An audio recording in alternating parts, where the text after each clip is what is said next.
संजना जैसे ही अपनी कार से उतरी, ऑफिस के गेट तक पहुंची ही थी, तभी एक छोटे से बच्चे ने उसकी साड़ी का पल्लू पकड़ लिया।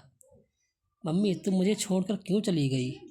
संजना अपना पल्लू छुड़ाकर बोली, अरे कौन है तू और क्या बकवास कर रहा है? इससे पहले कि बच्चा कुछ कहता, गेट कीपर भागता हुआ आया और बोला, माफ़ करना मैडम, मैं इसे देखता हूँ, आप जाइए। संजना तेज कदमों से आगे बढ़ गई। गेट पार करते आगे जाते समय उसने एक बार पलट कर देखा। गेट कीपर उस बच्चे को भगा रहा था, लेकिन वो बार बार अंदर जाने की जिद कर रहा था। संजना लिफ्ट की ओर बढ़ गई। अपने केबिन में पहुंचकर वह काम में जुट गई। बहुत ज़्यादा काम पेंडिंग था। दोपहर कब हो गई पता ही नहीं चला। लंच के समय वह अपना खाना खाने बैठी, तभी उसे उस बच्चे की बात याद आ गई। संजना ने जल्दी से अपना टिफ़िन ख़त्म किया और वह उस गेट कीपर के पास पहुंच गई। संजना ने इधर उधर देखा, लेकिन बच्चा कहीं नज़र नहीं आया। गार्ड भैया, वो बच्चा कौन था? संजना ने पूछा तो गार्ड बोला, मैडम, उसकी आप चिंता ना करें, अब वो आपको परेशान नहीं करेगा। मैंने उसके बाप से उसकी शिकायत कर दी थी तो उसे यहाँ से ले गया। नहीं, वो तो ठीक है, लेकिन वो ऐसे क्यों बोल रहा था? संजना की उत्सुकता बढ़ती जा रही थी।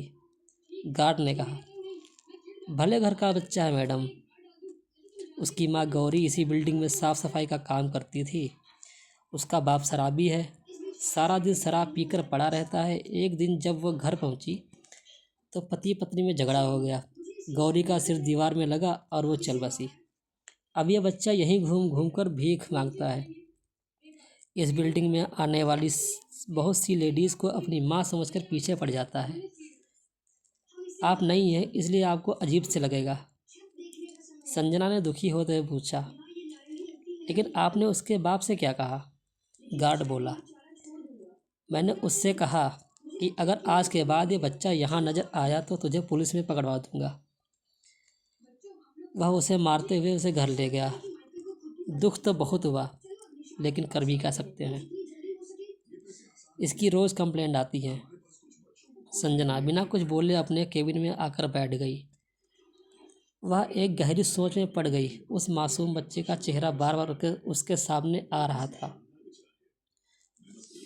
आज उसकी वजह से उस बच्चे की पिटाई हो गई। उसका बाप पता नहीं उसके साथ क्या करेगा। अगले दिन ऑफिस आते टाइम वो बच्चा नहीं दिखा। संजना को इसी तरह 3 दिन बीत गए। एक दिन उसने फिर से गार्ड से कहा, गार्ड भैया, वो बच्चा दिखा क्या? मुझे उसकी बहुत चिंता हो रही है, आप पता करो ना उसके बारे में। गार्ड ने हाँ में सिर हिलाया। अगले दिन संजना जल्दी से ऑफिस के गेट पर पहुंची।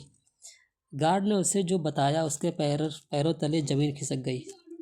मैडम, वो बच्चा तो अस्पताल में भर्ती है। उस शराबी ने उसे बहुत मारा। वह डर और मार को सह न सका और बेहोश हो गया।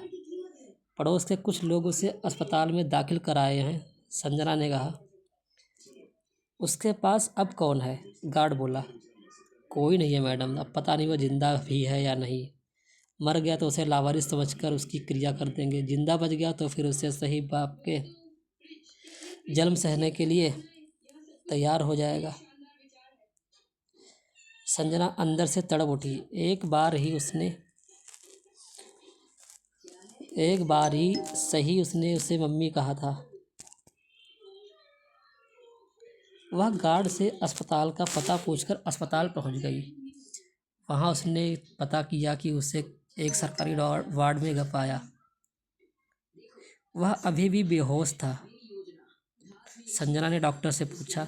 डॉक्टर बोला, मैडम, कहाँ थी आप? ये बच्चा आपको कितना याद कर रहा था।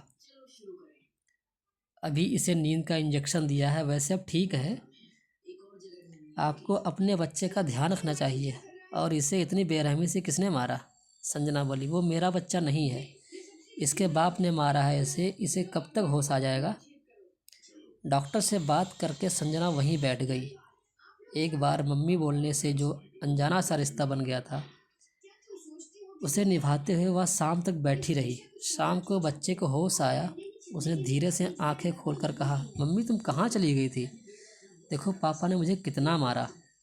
संजना ने उसे प्यार से गले लगा लिया। वाह बेटा, बस बेटा, अब तुझे कोई नहीं मारेगा। तभी पीछे से अविनाश जी की आवाज़ आई, हाँ, और अब मम्मी भी तुझे नहीं छोड़कर जाएगी। संजना ने अपने पति को सारी बात फ़ोन पर बताई थी। 2 दिन बाद संजना और अविनाश बच्चे को अपने घर ले आए। अविनाश ने बच्चे को गोद लेने के कागज़ बनवाकर गार्ड और दूसरे लोगों को इकट्ठा करके उसके बाप से पेपर साइन करा लिए। बदले में उसके बाप को उसे 10,000 रुपये देने पड़े। अविनाश और संजना ने बच्चे का नामकरण करवाया, उसका नाम ऋषभ रखा।